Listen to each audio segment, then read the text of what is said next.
En mi práctica clínica siempre me llamó la atención que un niño enfermo estuviera colocado en medio de padres divorciados. ¿Por qué me llamó la atención? Porque esa enfermedad parecía ser un medio para unir a esos padres o también un medio para generar más el distanciamiento entre ellos. Estamos hablando de esos padres divorciados. Por eso hoy voy a hablar del tema de los hijos del divorcio. ¿Son los hijos enfermos los que unen a los padres? Bienvenidos a Una Ventana Siempre se abre. Siempre se abre una ventana. Hoy vamos a reflexionar sobre este tema que es tan profundo. ¿Qué pasa con los hijos del divorcio? ¿Qué sucede con ellos?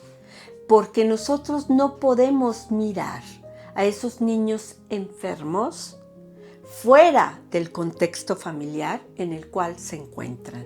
Y ellos se encuentran ante unos padres divorciados. Como dice la doctora de Borbolla en su libro con respecto al divorcio, ella dice que hoy en la actualidad los niños, en lugar de tenerle miedo a los monstruos, le tienen miedo al divorcio. Y sí, es que sabemos que el divorcio de los padres trae sufrimiento. Cuando hablamos del término sufrimiento nos estamos refiriendo a la tristeza, al enojo, al miedo, a la impotencia, a la frustración, a la desesperanza. Todos esos sentimientos tienen que ver con el sufrimiento. El niño, entonces, enfrenta todas esas emociones ante la separación de los padres. ¿Y qué pasa cuando aparte de eso viene la presencia de una enfermedad? Una enfermedad crónica, degenerativa, en donde esa se convierte en el medio para seguir las querellas, seguir las batallas y los conflictos entre los padres, o bien se convierte en un medio para mantener la calma, la unidad, en la preocupación de cuidar al hijo y por lo tanto el hijo y su enfermedad mantendrá la unidad. Qué triste y qué feo, ¿verdad? Que un hijo tenga que estar enfermo para traer paz en el ambiente familiar. La situación puede llegar a tal grado que el padre que tiene la custodia no permita que el padre visitante esté presente durante el proceso de la enfermedad. Y es que vamos a analizar un poco más lo que pasa con respecto a los hijos en el divorcio. 1. La imagen que los padres tienen con respecto al otro progenitor se convierte en algo real para el hijo. Es decir, los defectos y las debilidades que el progenitor que tiene la custodia ve en el progenitor visitante se convierten en una realidad. 2.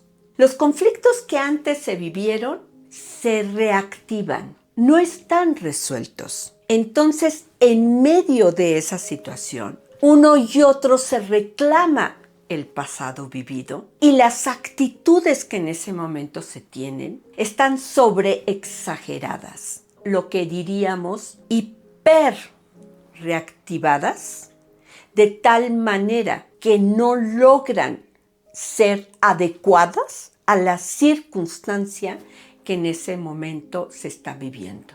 Sería como un ejemplo el decir, él nunca ha estado presente. Antes de la enfermedad no estuvo presente, el trabajo siempre era lo más importante. Hoy menos. ¿Cómo se le puede pedir que esté? 3.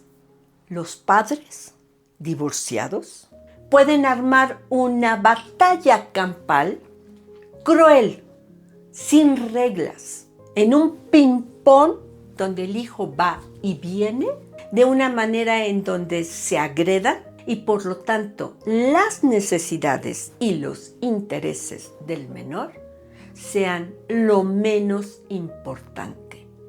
quizás justo por esa batalla, la madre no le avisa de los estudios que le van a hacer al menor, o la madre no toma en cuenta al padre sobre las decisiones del tratamiento. 4. El padre visitante puede llegar a tener sentimientos de arrepentimiento por la ausencia o por determinados actos del pasado y colocarse en un lugar de víctima frente al hijo. Y cuando lo visita, decirle al hijo que la madre no lo toma en cuenta, que la madre le está negando el acceso, que la madre no está permitiendo que estén conviviendo o que estén cerca. Y eso claro que colocará al niño enfermo en una circunstancia en donde él tiene que tomar partido a pesar de estar viviendo la enfermedad. Y tiene que ser solidario con la madre o con el progenitor que tiene la custodia y unirse en esa solidaridad a negarle el acceso al padre a la visita. Como te das cuenta, entonces se prolonga la querella y se prolonga la hora de la desacreditación, término que decidí utilizar para esa hora de venganza que el padre que tiene la custodia ejerce hacia el padre visitante. 5. Esas cosas que suceden es cuando ese hijo pasa a ocupar lugares que no le corresponden, como ser el hijo maduro, el hijo que lleva a los padres a reflexionar sobre lo que están haciendo, o el hijo terapeuta, que es cuando ese hijo trata de influir y de cambiar en los padres, o el hijo vengador, que es el que le niega la entrada a los padres para poder estar conviviendo con él. Y por qué no, también podríamos hablar del hijo bebé sobreprotegido que aprovecha la circunstancia para conseguir del padre o de la madre en esa competencia lo que quiere. Tales cosas como mi mamá sí me trajo de comer algo y tú no me trajiste, o mi mamá sí me trajo un juguete y tú no me lo trajiste, o mi mamá sí está todo el tiempo aquí y tú no estás aquí. En esa competencia constante que establecen los padres, el hijo también se coloca para confirmar o no confirmar y sacar sus propias ganancias. Los que trabajamos con los niños, y me refiero a los especialistas, los psicólogos, el médico tratante o en mi caso como psicoterapeuta y psicooncóloga, podemos caer en ocasiones en estos juegos de rebatinga entre los padres y llegar a tomar partido sin visualizar con claridad qué es lo que está sucediendo de fondo. Recuerdo varios casos que enfrenté de situaciones parecidas, en donde el niño no quería ver al padre y la madre platicaba de todo lo que el padre había hecho antes de la enfermedad, cómo la había engañado, cómo la había abandonado, cómo le había negado dinero para las necesidades del menor, cómo había dejado de establecer contacto con el niño por años, y todos esos aspectos se convertían en razones para negarle la presencia al padre. Y la pregunta es, ¿el niño necesitará de la presencia de ese padre? Porque hoy ese padre ante la enfermedad del hijo quiere participar, quiere quedarse un tiempo con el hijo, quiere convivir con él. Pero bueno, también existía otro factor, que esa estancia en el hospital podía llegar a convertirse en una justificación para ausentarse de su trabajo. Y entonces la imagen de ese padre no era la imagen de un padre que estaba interesado en el hijo, sino un padre que estaba buscando el medio para desentenderse de sus obligaciones o de sus responsabilidades. Te has de hacer muchas preguntas, ¿verdad? Y seguro pensarás, todos los padres tienen derecho a estar con sus hijos. Pero yo te preguntaré, ¿y habrá que tomar en cuenta la palabra del niño?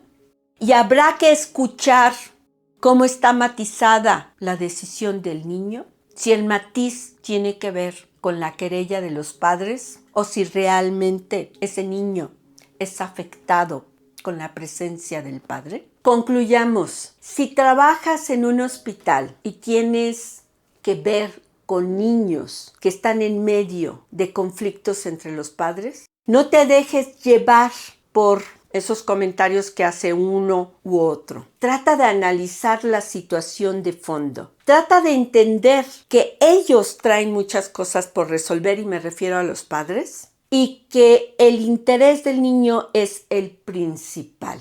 Que si emocionalmente el niño es beneficiado con la presencia de un padre, del padre visitante, será algo a trabajar con la madre que tiene la custodia para hacerle ver de las ventajas de la participación del otro progenitor. Y si eres médico, tampoco tomes partido. Y si eres familiar, que estás afuera y que con facilidad puedes criticar y puedes decir, es que ¿cómo es posible? Ella no lo deja ver a su hijo o él no la deja ver a su hijo.